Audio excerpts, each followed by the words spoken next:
Hello students, welcome back to the fourth lecture of Enhancement in Food Production. Today we will discuss about the role of microorganism in the energy generation.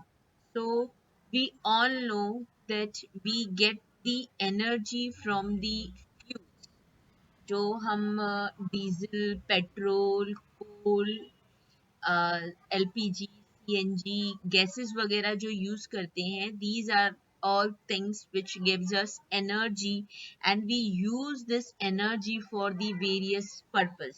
अलग अलग काम के लिए हम इसको use करते हैं इस एनर्जी को. एंड कहाँ कहाँ पर यूज होता है, you all are familiar with that.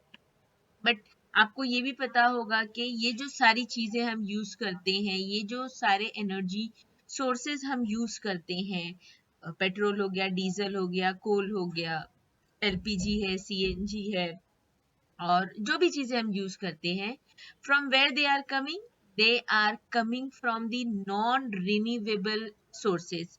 ये ऐसे सोर्सेज है जो कुछ पर्टिकुलर टाइम तक अगर इनका यूज ज्यादा होते रहा तो कैसा है, ये खत्म हो जाएंगे, आगे की जनरेशन के लिए ये बचने वाले ही नहीं है. और इनके कुछ और भी ड्रॉबैक्स हैं. उनके ड्रॉबैक्स ये भी होते हैं कि इनसे पोल्यूशन होता है और भी बहुत सारे इन्वायरमेंटल इश्यूज हैं.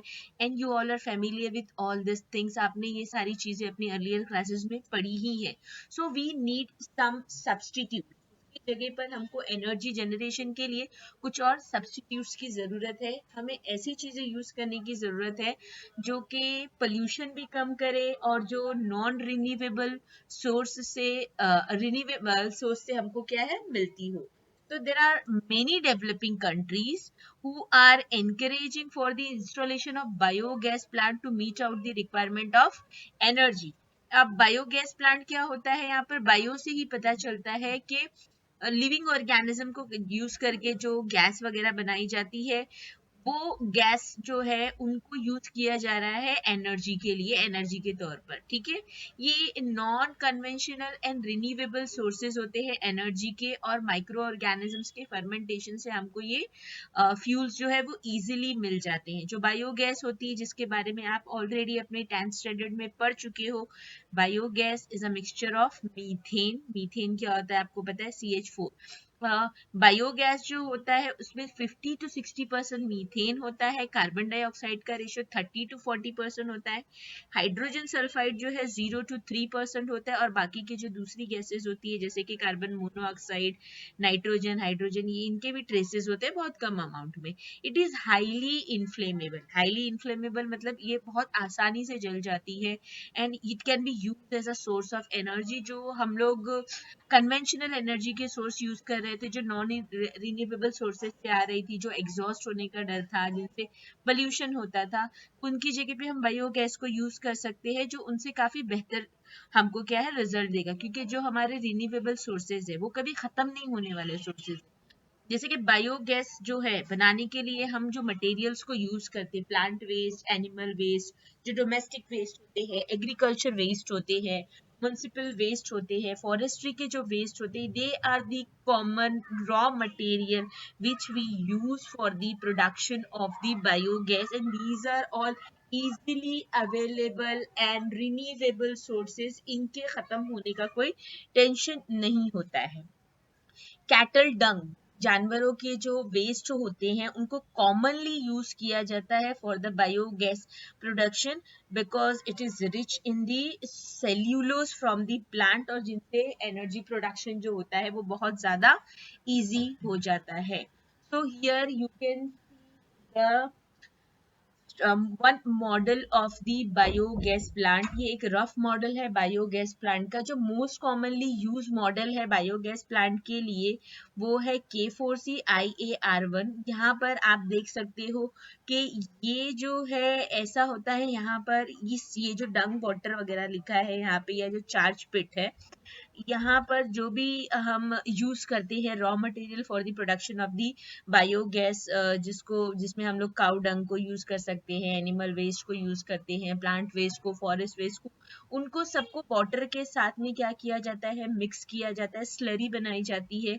Then this with the help of this pipe, ये स्लरी जो होगी वो इस डाइजेस्टर टैंक में जाती है, and here in the digester tank ये पूरा सड़ जाते हैं। इनके ऊपर क्या होता है, बहुत सारे रिएक्शन होते हैं, अनारोबिक रिएक्शन होते हैं, एंड एज अ रिजल्ट क्या होता है, जब यहाँ पर बायोगैस फॉर्म होती है तो यहाँ पर आप ये जो देख रहे हो चार्ज पिट होता है, यहाँ पे ये जो गैस होल्डर होता है, ठीक है, ये गैस होल्डर जो है वो गैस के प्रेशर से थोड़ा सा ऊपर की तरफ हो जाता है, और गैस जो होती है वो यहाँ से जो है बाहर निकाल दी जाती है, और यहाँ पर जो कुछ बचा हुआ होता है वो यहाँ पर कलेक्ट किया जाता है, इसको हम लोग एज अ मैन्यूर भी यूज करते हैं।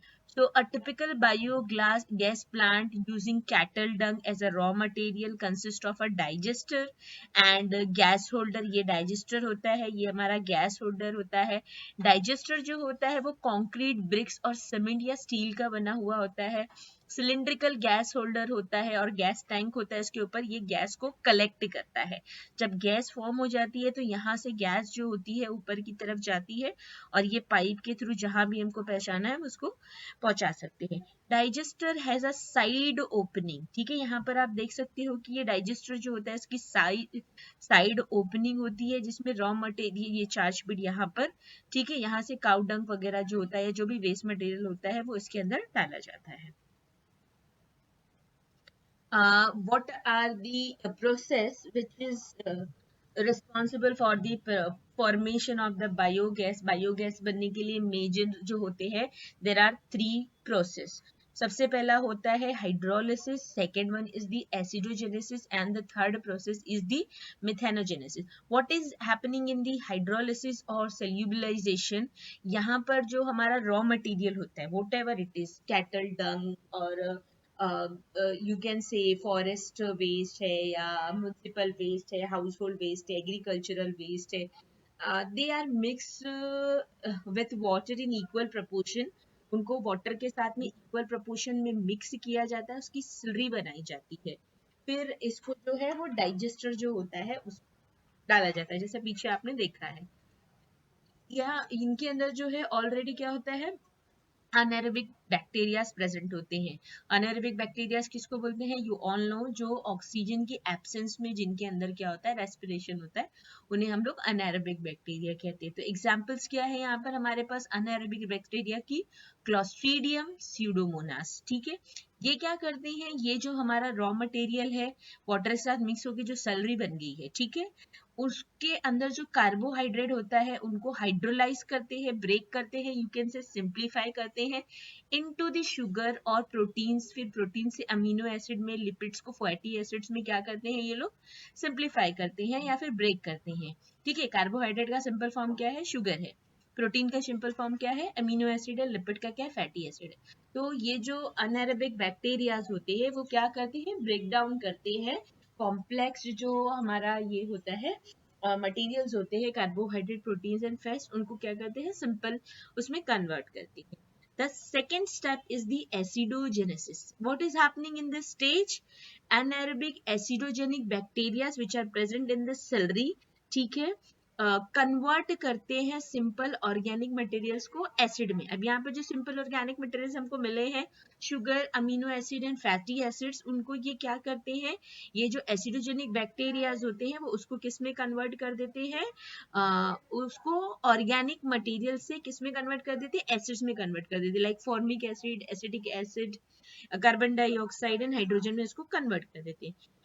Now the third step. What is happening in the third step? It is a methanogenesis. क्या होता है methanogenesis? ये last step होता है। यहाँ पर anaerobic जो बैक्टीरियाज होते हैं, मीथेनोजेनिक बैक्टीरियाज जो होते हैं, नाम दिया हुआ है यहाँ पे मीथेनोबैक्टीरिया, मीथेनोकोकस, ये एसिटेट जो होता है, हाइड्रोजन जो होता है कार्बन डाइऑक्साइड को, इसको कन्वर्ट कर देते हैं methane, carbon dioxide and water and other products में, ठीक है। मीथेन ही जो होता है बायोगैस का मेन गैस होता है, तो वो उसमें इसको कन्वर्ट करने का काम करते हैं। I hope it is clear to you all. Now next is the uses. Biogas को हम कहाँ कहाँ पर यूज कर सकते हैं, इसका बेनिफिट क्या है, ये हमको पढ़ना है। It is a very cheap, safe and renewable source of energy. Cheap तो है, वेस्ट जो है वो कॉस्टली तो होगा नहीं, ठीक है, एंड ऑब्वियसली रिन्यूएबल है, ये आपको मैं ऑलरेडी समझा चुकी हूँ, तो इसके एग्जॉस्ट होने का, खत्म होने का कोई टेंशन नहीं होगा। इजीली जनरेट हो सकता है, स्टोर हो सकता है, ट्रांसपोर्टेशन भी बहुत ज्यादा इजी होता है। इसको हम यूज कर सकते हैं for the domestic light, for cooking, street lighting के लिए भी यूज कर सकते हैं, and we can use it for the small scale industries also, ठीक है। ये ब्लू फ्लेम के साथ में क्या होता है, बर्न होती है, यानी कि ये कार्बन जो होता है नहीं प्रोड्यूस करता है, एमिट नहीं करता है, ये सूटी फ्लेम नहीं, ये विदाउट स्मोक जलता है, ठीक है। सैनिटेशन जो होता है वो सराउंडिंग का, उसमें भी हेल्प करता है। जो वेस्ट का प्रॉब्लम है, कचरे का प्रॉब्लम है, वो भी इससे सॉल्व होता है। प्लस इको फ्रेंडली है ये, और इससे जो मेन्यूर बनता है, खाद बनता है, उसको हम लोग खेती के लिए भी यूज कर सकते हैं, और पोल्यूशन से बचाता है, इन्वायरमेंट को कैसा है, वो बैलेंस करता है, इसको जो लेफ्ट ओवर होता है उसको हम लोग एज अ फर्टिलाइजर यूज कर सकते हैं। तो this biogas is very beneficial, cost effective भी होता है, ठीक है, एनर्जी के रिन्यूएबल सोर्सेज से मिलता है, पोल्यूशन कॉज नहीं करता है। तो इनके बायोगैस के यूज के ऊपर बहुत ज्यादा भी फोकस करना ये आज के टाइम की नीड है, because pollution in global warming क्या है, बहुत ज्यादा इंक्रीज हो चुका है। नेक्स्ट जो हमको पढ़ना है वो पढ़ना है role of microbes as a bio control agent. Okay, अभी microbes as a bio control agent क्या होता है, ठीक है। हम सबको पता है कि जो खेती की जाती है, जो एग्रीकल्चर होता है, ठीक है, तो उसमें जो हमारी क्रॉप्स होते हैं उनको डैमेज होता है, कुछ पेस्ट होते हैं, कुछ कीड़े मकोड़े होते हैं जो हमारी फसलों को क्या करते हैं, खराब कर देते हैं।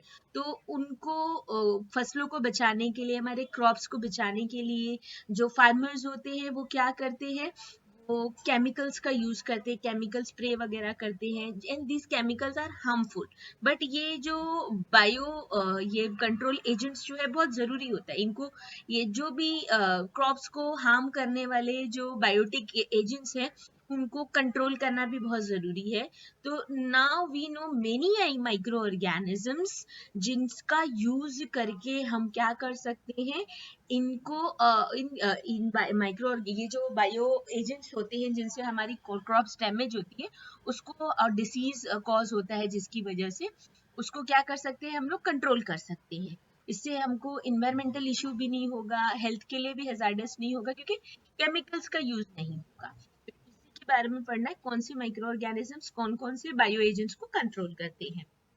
Now see, the term biocontrol refers to the use of biological method. यहाँ पर हम chemical method नहीं use कर रहे students, यहाँ पर हम biological method use कर रहे हैं, किस लिए, disease and pest को control करने के लिए। Natural method of eliminating and controlling the insect, pest and other diseases causing agent is by using the biocontrol and biological control. Natural method ना, यहाँ पर हम किसी केमिकल को यूज नहीं कर रहे हैं, यहाँ पर हम माइक्रो ऑर्गेनिज्म को यूज कर रहे हैं, ठीक है। माइक्रोब्स जो है ये bacterias, fungus, virus and protozoans को यूज कर सकते हैं। इनको किस तरह से यूज कर सकते हैं, डिसीज से प्रिवेंट करने के लिए, पेस्ट से बचाने के लिए, मतलब ये क्या कर सकते हैं, जो भी वो बायो एजेंट्स होंगे उनको डिसीज कॉज कर सकते हैं, उनके साथ compete कर सकते हैं, उनको किल कर सकते हैं। केमिकल, इंसेक्टिसाइड एंड पेस्टिसाइड जो है ये बहुत ज्यादा हार्मफुल है ह्यूमंस के लिए, पोल्यूशन कॉज करते हैं इन्वायरमेंट के लिए, इसलिए ज्यादा बेटर क्या है हमारे पास में, उसका ऑल्टरनेट ऑप्शन ज्यादा अच्छा कौन सा है, ऑल्टरनेट ऑप्शन हमारे पास में, कि हम instead of using this chemical, insecticides and pesticides, हमको क्या यूज करना चाहिए, हमको माइक्रोब्स को यूज करना चाहिए as a bio control agent, ताकि क्या हो सके, हम इन टॉक्सिक केमिकल्स, पेस्टिसाइड्स और इंसेक्टिसाइड्स से क्या हो सके, बच सके। Now here you can see the examples of microbial biocontrol, ठीक है। The first example is Bacillus thuringiensis. It is BT, जिसके बारे में हम ऑलरेडी बायोटेक्नोलॉजी चैप्टर में भी पढ़ चुके हैं कि ये बटरफ्लाई, कैटरपिलर्स और ड्राइड स्पोर्स जो होता है, इन सब मतलब ये बटरफ्लाई कैटरपिलर्स जो है, इनको भगाने के लिए या इनसे हमारी जो क्रॉप्स होती है उसको नुकसान पहुंचाने से कैसा रोक सकता है। यहाँ पर बैसिलस थोरियनजेनेसिस के जो ड्राई स्पोर्स होते हैं इसको वाटर के साथ में मिक्स करके स्प्रे किया जाता है वो प्लांट्स के ऊपर जिनको बटरफ्लाईज एंड कैटरपिलर से कैसा होता है, हार्म हो सकता है, जैसे कि फ्रूट ट्रीज हो गए, ब्रासिकास हो गए। तो ये स्पोर्स जो है अगर ये इंसेक्ट्स खा लेते हैं तो ये इंसेक्ट के गट जो होता है, उनका जो पेट होता है जिस तरह से आप कह सकते हैं, उनके अंदर एक टॉक्सिक मटेरियल रिलीज करता है जिसकी वजह से उनका गट फट जाता है और वो मर जाते हैं। तो इस तरह से क्रॉप को कोई हार्म नहीं होगा, हम केमिकल का भी यूज नहीं कर रहे हैं, और वो जो पेस्ट है या फिर जो हार्मफुल क्रॉप के लिए कोई भी ये बायो एजेंट है उसको क्या कर सकते हैं, हम प्रिवेंट कर सकते हैं उसको डिसीज वगैरह कॉज करने से। The next example is trichoderma species. ठीक है, ये एक फंगस होता है, ये रूट्स में मिलता है। ठीक है, ये भी एक इम्पॉर्टेंट बायो कंट्रोल एजेंट है। ठीक है, बहुत सारे जो सॉइल बोर्न फंगल इन्फेक्शन होते हैं प्लांट को, वो ट्राइकोडर्मा क्या करता है, उसको कंट्रोल कर लेता है। ठीक है, ये क्या करता है, फंगस जो है वो विरिडिन नाम का ग्लाइटोटॉक्सिन एंड ग्लियोविरिन ये एक्सेट्रा क्या करता है, ये एक प्रोड्यूस करता है सब्सटेंस। ये जो सब्सटेंस होते हैं ये इनहिबिट करते हैं दूसरे फंगस को कि वो उसकी रूट्स को क्या करे, इफेक्ट करके रूट डिसीजेस जो है वो कॉज ना करे। अभी यहाँ पर और भी एग्जाम्पल्स दिए हुए हैं। Bacterias, fungus, protozoans and viruses, ये माइक्रो ऑर्गेनिजम्स है जिसको हम as a bio control agent use कर सकते हैं इन होस्ट के ऊपर डिसीज से बचाने के लिए। बैसिलस थोरियनजेनेसिस का एग्जांपल हम लोग देख चुके हैं।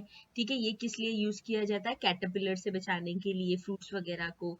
फिर उसके बाद में बी पैपिले और भी और माइक्रो ऑर्गेनिजम्स है जो कैबेज वॉर्म और बीटल वगैरह से प्रोटेक्ट करता है। बहुत सारे फंगस है जो ये सारे प्लांट्स को क्या करती है, प्रोटेक्ट करने का काम करती है, प्रोटेक्ट करने में हेल्पफुल होती है। So you can study this and from this exam में एमसीक्यूज आ सकते हैं, वन सेंटेंस जो आंसर्स होते हैं, क्वेश्चन आंसर्स हो सकते हैं, वो भी आ सकते हैं। तो it is necessary for you to study this tables if you want to achieve the good marks, so be thorough. The next is the bioherbicides. The last topic for today's session is bioherbicides. Weeds क्या होते हैं ये हम सबको पता है। Weeds जो है they are unwanted plants that grow in agricultural field, ponds and lakes. कैसा होता है कि हम कोई क्रॉप ग्रो कर रहे हैं तो वो क्रॉप के साथ साथ जो होता है अनडिजायर्ड भी कुछ प्लांट्स होते हैं जो वो फील्ड में या फिर पॉन्ड्स में या लेक में क्या होते हैं, ग्रो हो जाते हैं। और ये जो वीड्स होते हैं ना, ये मेन जो क्रॉप होता है उनके लिए अच्छे नहीं होते हैं। वो उनके साथ में compete करते हैं for the land, for the water, space के लिए, मिनरल के लिए, लाइट के लिए, एयर के लिए, ये सारी चीजों के लिए ये जो वीड्स होते हैं ना, तो वो क्या करते हैं, वो compete करने लगते हैं मेन जो हमारी क्रॉप होती है उससे। जिसका रिजल्ट क्या निकलता है, इसका रिजल्ट ये निकलता है कि मतलब वो हमारी जो मेन क्रॉप है उसकी ग्रोथ पे इफेक्ट होता है। इसके अलावा बहुत सारे पैथोजेंस वगैरह जो होते हैं उससे भी इन्फेक्शन होने के चांसेस हो जाते हैं। तो इनको अवॉइड करने के लिए हर्बिसाइड्स का यूज किया जाता था। केमिकल हर्बिसाइड्स पहले ज्यादा यूज किए जाते थे। ये हर्बिसाइड्स जो होते हैं उन वीड्स को ग्रो नहीं होने देते थे, but now we have option of micro organisms also which we can use as a herbicides. Many dicot herbs that grow in the field, बहुत सारे जो डाइकोट हर्ब्स होते हैं वो भी फील्ड में ग्रो होते हैं एज अ वीड्स। ठीक है, तो उनको वो जो वीड्स होते हैं उनको किल करने के लिए बहुत सारे माइक्रो ऑर्गेनिजम्स हैं जिनको हम यूज कर सकते हैं। फॉर एग्जाम्पल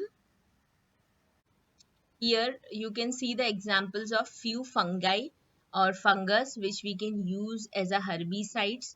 ठीक है, यहाँ पर आप देख सकते हो फाइटोप्थोरा पैल्मीवोरा, ये जो है it is a fungus which controls the milkweed. ठीक है, ये मिल्कवीड जो होता है इसकी ग्रोथ को कंट्रोल करता है। फिर उसके बाद में वाटर हाइसिंथ जो है इनकी ग्रोथ को कौन कंट्रोल करता है, यहाँ पर आप देख सकते हो ऑल्टरनेरिया क्रेसा, ठीक है। फ्यूजेरियम स्पीशीज जो है ये बहुत सारे वीड्स जो है उनकी ग्रोथ को कंट्रोल करता है। There are few bacterias also जिनको हम एज अ हेर्बिसाइड्स यूज कर सकते हैं, जैसे कि स्यूडोमोनास जो होता है ये बहुत सारे वीड्स को अटैक करके किल करता है। ज़ैंथोमोनास की स्पीशीज है जो वीड्स को किल करती है। एगेरोबैक्टीरियम की स्पीशीज को भी एज अ हर्बिसाइड्स हम यूज कर सकते हैं। There are insects also which we can use as a herbicide also. For example यहाँ पर टाइरिया मॉथ है, ये जो है ये भी एज अ हर्बिसाइड्स यूज होता है। फिर उसके बाद में कैक्टोब्लास्टिस ब्लास्टिस कैक्टोरम है, इसका यूज किया जाता है एज अ हर्बिसाइड।